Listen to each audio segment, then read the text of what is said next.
आओ बच्चों आविष्कार करें, आओ बच्चों आविष्कारक बने, साइंटिस्ट बने, वैज्ञानिक बने।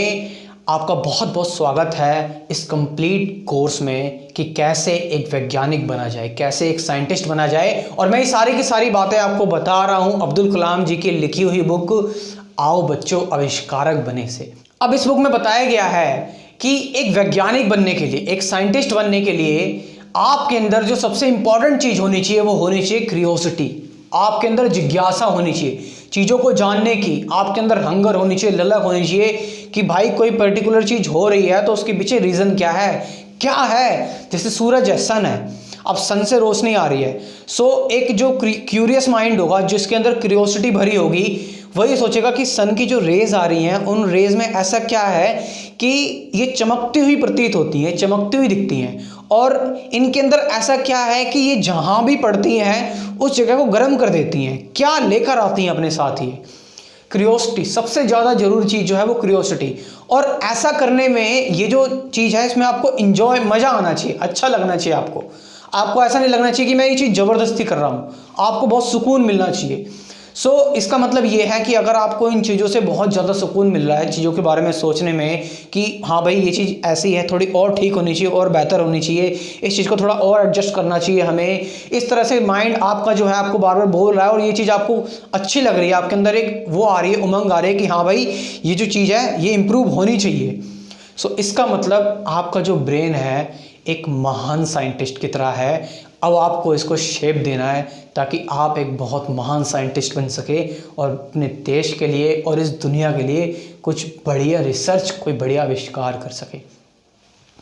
इस पर मैं आपको एक सच्ची कहानी बताना चाहता हूँ।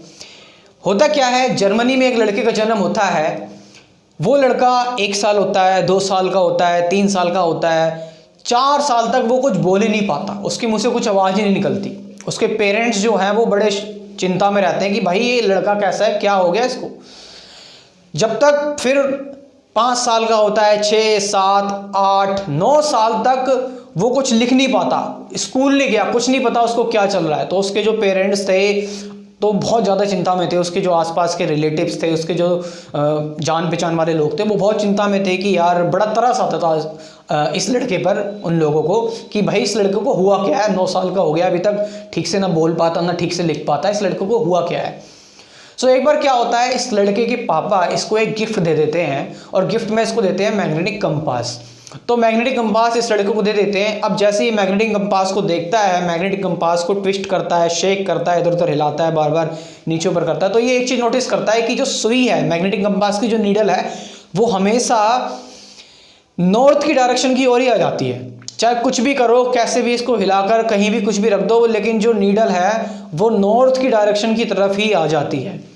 अब जब ये चीज़ हुई ना, तो इस चीज़ ने उसके दिमाग को थोड़ा सा ट्रिगर किया, उसके दिमाग का थोड़ा सा ढक्कन खुला और वो थोड़ा सोचने पर मजबूर हुआ कि भाई ऐसा क्यों हो रहा है।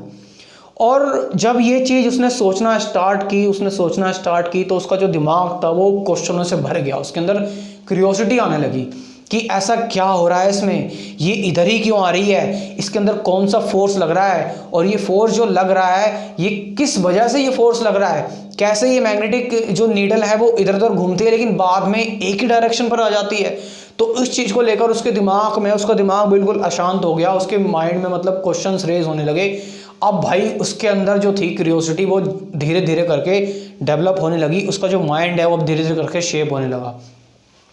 अब क्या होता है, इस चीज़ ने, इस घटना ने उसका, जब उसको मैग्नेटिक कंपास मिला, इस घटना ने उसके ऊपर बहुत गहरा प्रभाव डाला, बहुत गहरा असर डाला, जिसकी वजह से उसकी एक साइंटिफिक जो थिंकिंग थी, उसका जो साइंटिफिक थॉट प्रोसेस था वो बिगिन हो गया, वो चालू हो गया। आप यकीन नहीं करोगे, देखो 9 साल तक उसने कुछ पढ़ना लिखना सीखा था, ठीक से बोल नहीं पाता था, लेकिन 9 साल के बाद उसके अंदर उसको पता नहीं ये क्या करंट मिला, क्या ट्रिगर आया, क्या नेचर का उसको एक तरह से गिफ्ट मिल गया कि तुरंत उसके सारे के सारे जो दिमाग के सारी जो न्यूरॉन्स थी ना वो एकदम से फायर करने लगी। Neurons begin to wire and fire. अब होता क्या है, 16 साल की उम्र में ये लड़का पॉलिटेक्निक का एग्ज़ाम देने जाता है। जब ये पॉलिटेक्निक का एग्ज़ाम देने जाता है, ये लड़का एंट्रेंस एग्ज़ाम देने जाता है, तो उसमें ये एंट्रेंस एग्ज़ाम में फ़ेल हो जाता है। जब भी देखता है कि एंट्रेंस एग्जाम में ये फेल हो गया, लेकिन एक चीज़ नोटिस करता है कि इसके 2 सब्जेक्ट में बहुत ज़्यादा मार्क्स होते हैं, बहुत अच्छा स्कोर कर रखा होता है, बाकी सब्जेक्ट में फेल होता है, इंग्लिश, हिंदी, इंग्लिश वगैरह, मतलब उनमें तो जर्मनी में तो जर्मन लैंग्वेज होती होगी, तो ये भी जो लैंग्वेज है उन सब में ये मतलब इसके नंबर अच्छे नहीं आते, उन सब में फेल होता है। लेकिन मैथ्स एंड फिजिक्स में इसके बहुत टॉप के स्कोर होते हैं। तो मैथ्स और फिजिक्स यानी कि एक चीज़ नोटिस कर रहे हैं हम कि इसका जो इंटरेस्ट है, ये ज़बरदस्ती नहीं कर रहा कि मुझे ज़बरदस्ती जर्मनी भी पढ़नी है, या अगर हम यहाँ की लैंग्वेज में बोले मुझे ज़बरदस्ती हिंदी पढ़नी है, मुझे ज़बरदस्ती संस्कृत पढ़नी है, मुझे ज़बरदस्ती इंग्लिश पढ़नी है। लेकिन उसका जो दिमाग था वो चल रहा था ज़्यादातर साइंस और मैथ्स में, यानी कि फिजिक्स और मैथ में। इसी को उसने अपना आधार बनाया। अब होता क्या है, कैसे भी करके उसका एडमिशन होता है, धीरे धीरे करके अब उसकी फिजिक्स और मैथ बहुत तेज़ी से डेवलप होनी स्टार्ट हो जाती है, बहुत तेज़ी से, बहुत स्ट्रॉन्ग तरीके से डेवलप होना स्टार्ट हो जाती है। फिर अब इतनी तेज़ी से उसकी मैथ्स और फिजिक्स डेवलप होनी स्टार्ट हो जाते हैं कि अब वो धीरे धीरे करके लोगों के बीच में फेमस होने लगता है, लोग उसको जानने लगते हैं, उसको मौका मिलता है बड़े बड़े कॉलेज में जाने का, चीज़ों को समझाने का, वो बढ़िया बढ़िया चीज़ें, बिल्कुल इतने खतरनाक कंसेप्ट जो हैं वो इतनी आसान भाषा में समझा देता था, बहुत ही आसान भाषा में। वो कहता था कि अगर आपने कोई चीज़ समझी है ना, और अगर आप वो चीज़ किसी बच्चे को नहीं समझा पा रहे, तो इसका मतलब वो चीज़ आपने ठीक से समझी नहीं है। आपने जो चीज़ समझी है ना, वो एक बच्चे तक को समझ में आ जानी चाहिए, इसका मतलब आपने तभी वो चीज़ इतनी अच्छी तरह समझी है। होता क्या है, अब धीरे धीरे कई कॉलेजेस में जाता है ये लड़का, कॉलेजेस में ये प्रोफेसर बन जाते हैं और काफ़ी सारे लोगों को पढ़ाते हैं, काफ़ी सारे बड़े बड़े इंस्टीट्यूट में जाते हैं रिसर्च करने के लिए। इस पर्सन को 1921 में फोटो इलेक्ट्रिक इफेक्ट के लिए नोबेल प्राइज़ मिलता है। फोटो इलेक्ट्रिक इफेक्ट के लिए नोबेल प्राइज़ मिलता है और इनका नाम होता है सर एल्बर्ट आइंस्टाइन।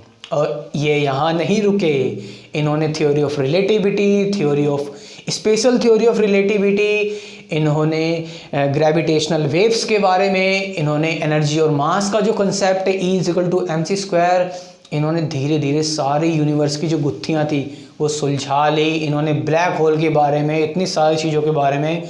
अब एक चीज़ नोटिस कर रहे हो कि जो लड़का 4 साल तक 9 साल तक का हो गया था, जो ठीक से बोल नहीं पा रहा था, जो ठीक से लिख नहीं पाता था, वो दुनिया का सबसे महान साइंटिस्ट बनेगा। हमें कभी भी किसी पर्सन को इस तरह से जज नहीं करना चाहिए, हमें उनको मौका देना चाहिए। अब क्यूरियोसिटी कब किसके अंदर कैसी जाग जाए कुछ नहीं पता। सबसे पहला पॉइंट, सबसे पहला स्टेप है एक महान वैज्ञानिक बनने का, एक महान आविष्कारक बनने का, वो है क्यूरियोसिटी, जिज्ञासा। Thank you very much.